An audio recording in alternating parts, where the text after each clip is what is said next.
Je suis Monsieur Tchana Fulbert. Je suis économiste en chef pays des pays du Sahel central, à savoir le Tchad, le Burkina Faso, le Mali et le Niger. Je suis coordonnateur des programmes Prospérité qui inclut la macroéconomie, la réduction de la pauvreté, le développement du secteur privé, les questions de finances et de gouvernance. Et je suis donc programme leader à la Banque mondiale et je suis basé à Bamako depuis 2022. Très bonnes impressions. En effet, la cérémonie a été belle par la qualité des présentations, belle par le nombre des intervenants et la qualité des participants. En termes d'impression, il faut dire que l'Institut national de la statistique et des études économiques et démographiques, INSET en abrégé, a mis le paquet pour présenter les nouveaux comptes sur la période de 2005 à 2022. C'est vraiment agréable d'avoir ces comptes-là et de pouvoir compter sur des comptes rénovés pour les questions de décision économique au niveau du Tchad. On a besoin de ces comptes parce que ça faisait plus d'une décennie que les données des comptes nationaux disponibles pour le Tchad étaient soit des estimations, soit des données provisoires. Et donc, il fallait avoir le cœur net par rapport à la situation exacte des comptes nationaux au Tchad. Il fallait aussi tenir compte du fait qu'il y a une nouvelle nomenclature des comptes nationaux. C'est ce qui a conduit l'équipe de l'INSET à faire du rebasage. Donc, nous sommes passés d'une base des comptes nationaux de 2005 à une base de 2017. Cet exercice de compte de rebasage induit aussi qu'il faut faire un autre exercice de retropolation, faire en sorte que les données de la période passée soient remises sur le même standard que la nouvelle base et la nouvelle méthodologie. Le rebasage des comptes nationaux, c'est un exercice qui consiste à changer l'année de base sur laquelle la structure économique qui est à la base des comptes nationaux a été faite. Donc, pour le cas spécifique du Tchad, les comptes utilisés jusqu'à présent avaient pour base la structure économique de l'année 2005.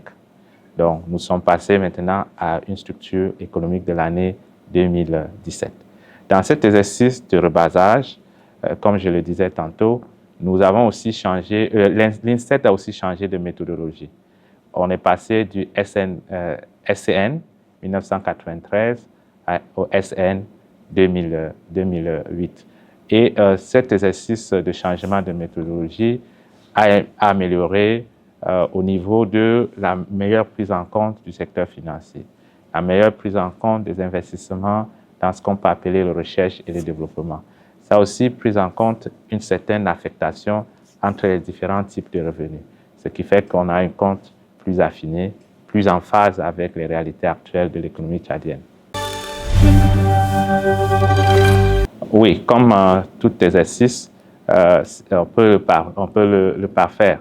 Mais pour le moment, je ne crois pas que c'est le lieu des améliorations, c'est le lieu surtout d'une meilleure prise en compte des nouvelles données. Nous avons les données qui sont disponibles. Les agents économiques, les différents acteurs du développement économique du Tchad, que ce soit l'État, les partenaires au développement, les chercheurs devraient utiliser cette nouvelle base de données-là, et les utiliser confrontés à la réalité. Pendant ce travail, il peut apparaître des inconsistances ou des questions à régler. Et c'est un travail de longue haleine que l'Institut national de la statistique le fera et pourra le mettre à jour, comme c'est le cas pour les autres instituts nationaux de statistique qui procèdent à des mises à jour de façon régulière des données lorsque ça apparaît. Mais pour le moment, l'enjeu, c'est vraiment l'utilisation de ces données par les parties prenantes pour en faire un outil de développement économique. Les parties prenantes, comme je l'ai dit, c'est d'abord l'État, utiliser ces données dans le travail budgétaire, utiliser ces données dans la prise de décision économique. Les autres, ce sont les partenaires au développement, à savoir d'abord, nous, la Banque mondiale, utiliser cette base de données-là, le Fonds monétaire international, la Banque africaine de développement, la Banque centrale de l'Afrique des États, la Banque des États de l'Afrique centrale. Tous les autres partenaires au développement devraient utiliser ces données. C'est aussi les intellectuels, c'est aussi le milieu universitaire, tous ceux qui travaillent sur les analyses économiques en ce qui concerne l'économie tchadienne devraient utiliser cette nouvelle base qui couvre la période 2005 à 2022 pour ressortir les analyses et les implications des politiques économiques sur l'économie tchadienne. La Banque mondiale travaille avec les autorités tchadiennes sur la question des données économiques depuis très longtemps. Depuis une décennie, la Banque s'est engagée avec les pays en Afrique à améliorer la qualité des données statistiques, la disponibilité des données statistiques, sa fiabilité. Pour le cas spécifique du Tchad, nous avons eu un projet, le PDST, sur la période 2017 à 2022, qui a constitué à renforcer les capacités de l'Institut national de la statistique, de tous les systèmes statistiques. C'était un projet de 12 millions de dollars. Ce projet a permis à l'INSET de se renforcer et c'est avec ce projet d'ailleurs qu'il y a eu le rebasage. Et dans ce rebasage, je vais dire un certain nombre d'activités qui ont été menées grâce à la Banque mondiale. Donc c'est ce travail d'aide que la Banque mondiale a fourni tant au niveau financier qu'au niveau de l'assistance technique, renforcement des capacités pour ça. La deuxième source de financement que la Banque a offerte au Tchad, c'est le projet régional d'harmonisation des statistiques en Afrique de l'Ouest et en Afrique centrale, le FASAOC, qui a aidé l'INSET à couvrir la partie de la retropolation. Donc c'est pour dire que ce travail est en partie dû au soutien très actif du groupe de la Banque mondiale à la question du développement des statistiques, la fiabilité des données au Tchad.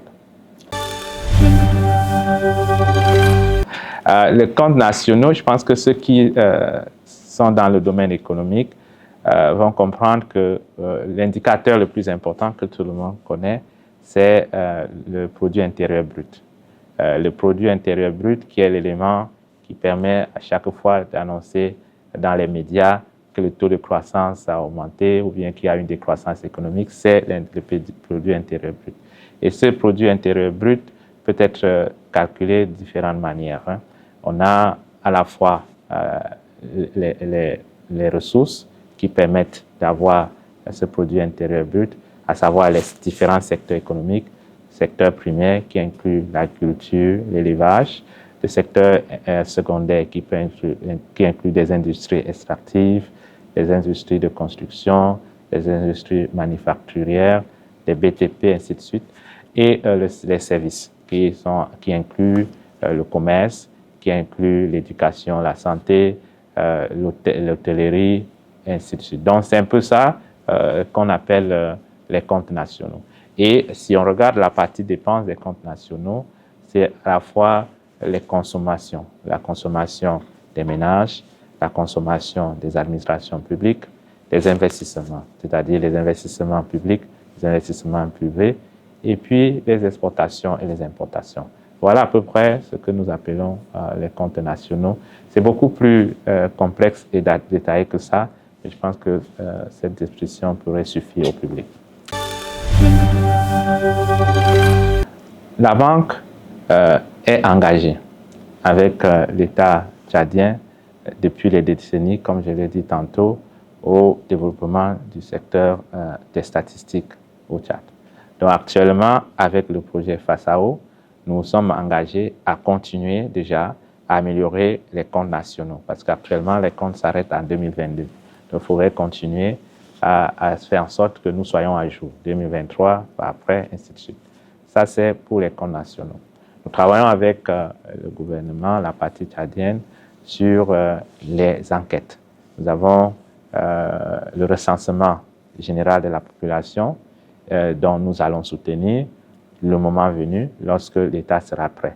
Nous parlons aussi du recensement agricole, le recensement de l'élevage, le recensement des industries. C'est toute une panoplie de recensements sur lesquels nous sommes prêts.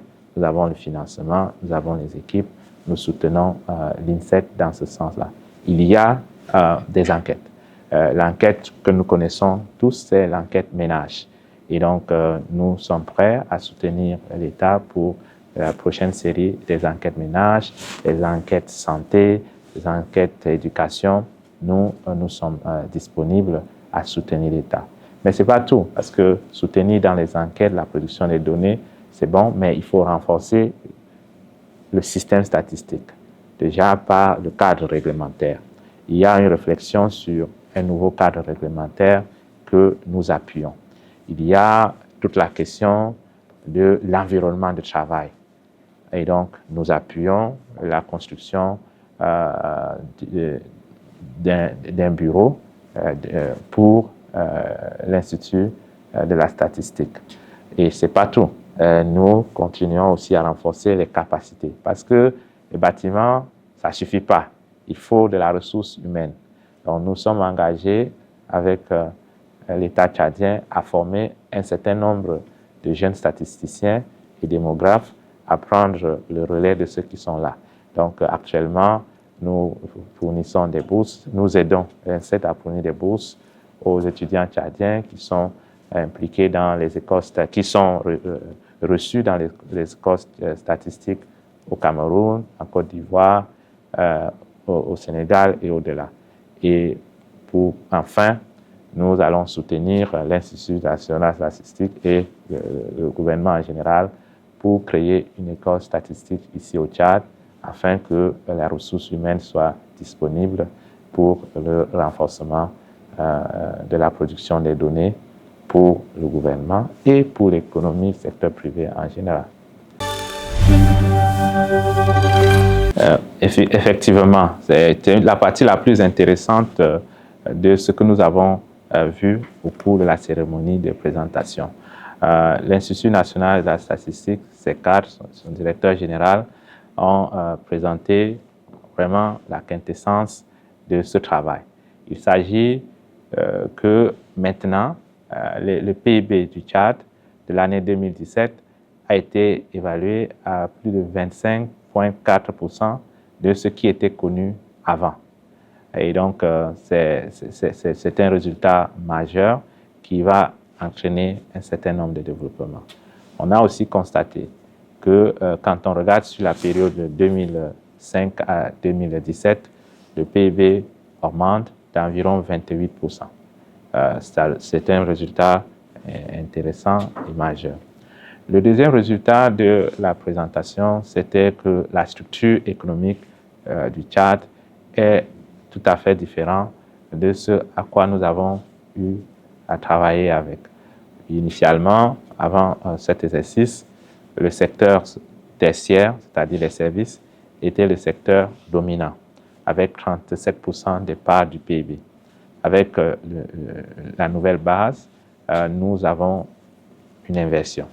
Le secteur secondaire est maintenant le secteur dominant, 37%, suivi par le secteur primaire, 32%, et le secteur des services ou le secteur tertiaire est en queue de peloton avec 30%.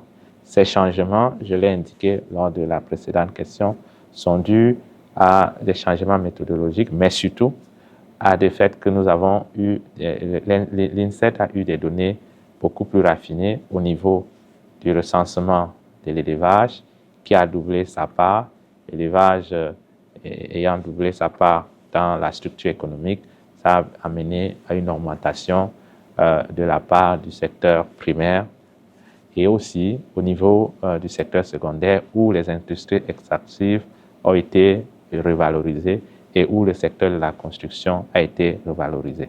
Donc, c'est un peu ça les résultats, les principaux résultats. Il y aura, par contre, des répercussions ou bien des conséquences de ces nouveaux résultats. Par exemple, l'indicateur du développement le plus important, qui est le plus utilisé, qui est le PIB par tête, sera revalorisé dans cette même proportion dans les mois à venir par les instituts en charge de ces revalorisations-là. Il y aura des changements aussi sur probablement certains classements, parce qu'une revalorisation de 25% peut changer à la marge certains classements. Il peut aussi y avoir des revalorisations à propos du taux de pauvreté sur la ligne internationale, c'est-à-dire le nombre la proportion de gens qui vivent avec moins de 2,15 $ par jour. Donc tout ça, sont des changements qui viendront avec le temps par les instituts en charge de faire ces évaluations-là. Donc, finalement, les indicateurs budgétaires aussi et les dépenses publiques seront revus à la baisse, ce qui certainement demandera aussi à l'État de faire un certain effort pour améliorer ces indicateurs-là. Ce travail est un travail statistique qui n'est pas un travail de politique économique. Et donc, c'est juste une mesure de ce qui existe. Mais si votre question demande qu'est-ce que l'État et les acteurs peuvent faire pour que l'économie tchadienne se porte mieux et croisse à un rythme plus effréné, n'est-ce pas? Si c'est ça la question, je dirais qu'il y a un certain nombre de réformes au niveau de l'économie qu'il y a à faire. Et ces réformes-là, nous les avons dit par le passé lors de nos différents rapports, que ce soit les réformes en matière de l'environnement des affaires pour permettre au secteur privé de prendre sa part dans le développement économique, que ce soit des réformes au niveau du capital humain pour permettre aux jeunes Tchadiens d'être mieux éduqués, d'avoir les compétences nécessaires pour l'économie d'aujourd'hui, d'avoir la santé nécessaire pour travailler. Ça, ce sont des réformes dont nous avons évoqué. Nous avons parlé de la digitalisation qui peut aider. Nous avons parlé du renforcement des compétences. Il y a aussi des réformes au niveau de ce qu'on peut appeler le secteur des investissements.